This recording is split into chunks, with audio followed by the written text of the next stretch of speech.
Okay, back inside the Systems Accelerator Manager, we're going to navigate on the left-hand side back into the contact section.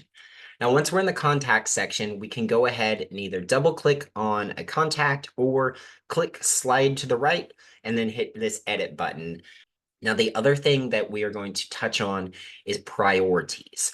Now, the priorities are the things that you might learn a person is looking for in their current search. So these are things like number of bedrooms, bathrooms, what style of home, maybe where they are in the process, what they're hoping to have included in the properties they're looking for. This is just a great place to kind of note their wish list, if you will, of things that they're looking for. Now, this is going to be really helpful, again, later when we are looking at how we can use this information to have Sam help create custom content specifically for this person.